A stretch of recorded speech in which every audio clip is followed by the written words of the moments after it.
Tante offerte bio qua alla Sana di Bologna, vini, prodotti, ma anche tanto olio. Sono in compagnia di Ermanno Rocca, produttore di olio, nonché anche presidente dell'associazione Rete Olio Extravergine Colli di Bologna. Ecco, questo dettaglio è molto importante. Allora, innanzitutto uno sguardo a quello che è la richiesta che voi avete fatto per ottenere l'IGP. Se ne parla ormai da anni, però siamo quasi addirittura d'arrivo. Com'è la situazione intanto?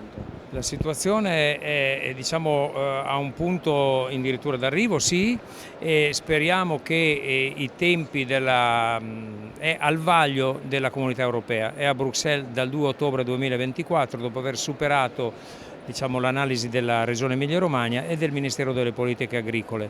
Quindi con i tempi della Comunità Europea un anno circa occorre assolutamente, non si può sperare prima. Auspichiamo che arrivi questa certificazione di qualità. Olio Colli di Bologna perché la zona di produzione prevista dal disciplinare è identificata nella città metropolitana, quindi nell'area amministrata dalla città metropolitana. L'area a sud della Via Emilia, collinare, è stata ripopolata negli ultimi 15 anni di olivi. Con delle superfici considerevoli perché sono stati misurati nell'area bolognese circa 430 ettari di colture di olivo. Nella rete Olio Colli di Bologna le 10 aziende associate ricoprono una superficie di circa 300 ettari destinati all'olivo. Di queste quanti ettari, di questi diciamo 300, quanti ettari a bio sono stati investiti, visto che siamo in un contesto dove si parla di biologico? La tendenza delle aziende è di andare tutte verso il biologico, anche quelle che al momento non sono certificate stanno provvedendo a fare tutte le istanze di certificazione verso il biologico. Per adesso circa il 70% delle aziende sono già certificate, quelle che non lo sono stanno, come dicevo, provvedendo a entrare nel mondo del biologico e a ottenere la certificazione. Ecco, il comprensorio e quindi la provincia di Bologna non solo si sta quindi avvicinando, devo dire con certo interesse alla produzione dell'olivo e quindi dell'olio, tant'è che recentemente San Lazzaro di Savena, il comune dove tu hai l'azienda, risiedi, è entrata a far parte di un circuito molto importante, nel circuito Città dell'Olio. Sì, nel circuito dell'Associazione Nazionale Città dell'Olio, che raggruppa oltre 500 amministrazioni comunali in ambito nazionale, e compito di questa associazione è far conoscere l'olio di qualità, avvicinare, diciamo, i consumatori al prodotto di elevata qualità e creare anche dei circuiti di conoscenza del territorio di produzione affinché vengano effettuate delle visite guidate nelle aziende che producono. Ecco, una cosa molto interessante è che l'olivicoltura sta ripopolando le nostre colline, come era già successo fino ai primi decenni del 1700, e oltre ad avere un beneficio paesaggistico abbiamo anche un aspetto di consolidamento del territorio, quindi l'aspetto idrogeologico, che oggi purtroppo ha avuto dei nefasti eventi.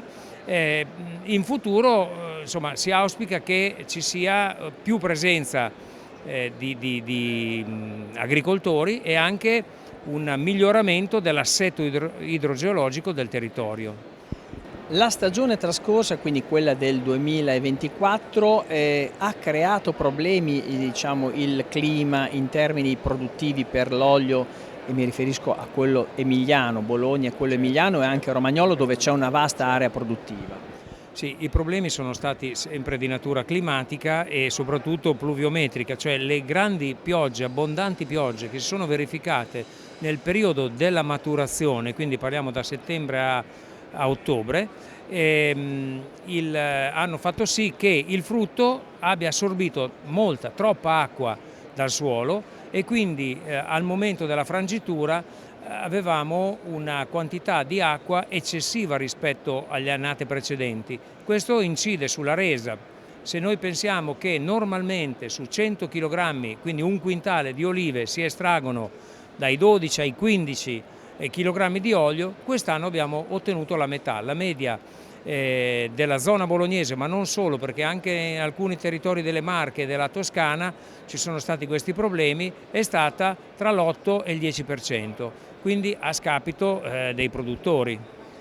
Come si colloca in termini qualitativi l'olio del nostro territorio rispetto a un panorama nazionale che ha delle offerte importanti? Mi riferisco alla Puglia, alla Calabria, alla Sicilia. Beh, la nostra zona è rispetto al diciamo, piano nazionale, è una microarea di produzione in forte crescita. Negli ultimi 15 anni in regione il territorio bolognese è quello che ha avuto il maggior incremento di superficie dedicata appunto all'olivo. Per quello che riguarda l'aspetto qualitativo, le scelte varietali puntano sempre decisamente ad oli di elevata qualità, e questo vuol dire a volte anche a scapito di una riduzione della produzione, però stiamo puntando verso oli di elevata qualità nella scelta varietale. Lo manifestano anche i risultati ottenuti sia ai concorsi regionali sia ai nazionali e internazionali che gli associati alla rete Olio Colli di Bologna hanno avuto in questi ultimi anni.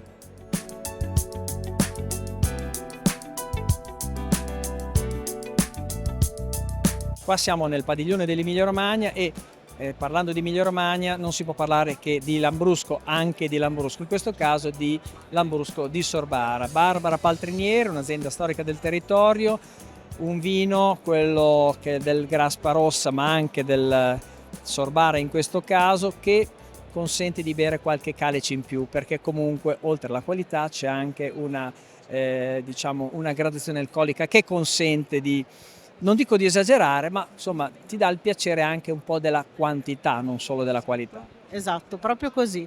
Il Sorbara sicuramente è uno dei lambruschi più versatili, perché a partire proprio dal suo colore così rosa, così tenue, alla sua grandissima acidità, si presta veramente a tutti i cibi, è un abbinamento ideale, per cui dall'aperitivo fino chiaramente tutta la cucina emiliana nostra, ma oltre ad andare ad esempio il pesce crudo, insomma abbiamo degli abbinamenti spettacolari. E come dicevi tu, giustamente è un vino di beva, cioè non da sorseggio e da degustazione, è un vino da bere in compagnia, quindi quando si sta a tavola, insomma con la famiglia, con gli amici, dove effettivamente un bicchiere te lo puoi permettere, ecco, anche oggi come oggi, dove bisogna stare un po' attenti alla gradazione alcolica. Quanto è attento il consumatore anche al prodotto bio, di cui voi avete etichette anche che sono biologiche completamente? Ma sicuramente cioè, il futuro è quello, insomma, perché è proprio nel rispetto più totale della terra, ecco. Dopodiché c'è da dire che effettivamente oggi abbiamo purtroppo bisogno di combattere tante malattie, quindi tante avversità che magari anche tempo fa erano anche un po' più leggere, erano più sopportabili. Per cui bisogna stare attenti anche a questo, perché bisogna comunque mantenere la qualità. Perché biologico, almeno per noi, non deve essere in contrasto con il non buono, ecco, deve essere buono e anche se è biologico tanto meglio, ecco, quello sì. Nella bassa modenese è molto difficile fare il biologico, quello sì. Però è vero che abbiamo soprattutto certi mercati dove hanno molto questa attenzione, soprattutto penso al nord Europa, insomma, per cui insomma sono già alcuni anni che abbiamo puntato su questa etichetta che tra l'altro si chiama Sant'Agata, che è la patrona di Sorbara, per cui insomma, abbiamo messo insieme un po' tutto insomma, dal religioso fino insomma, alla patrona, proprio per dare ancora più valore a questo aspetto, ecco, sicuramente.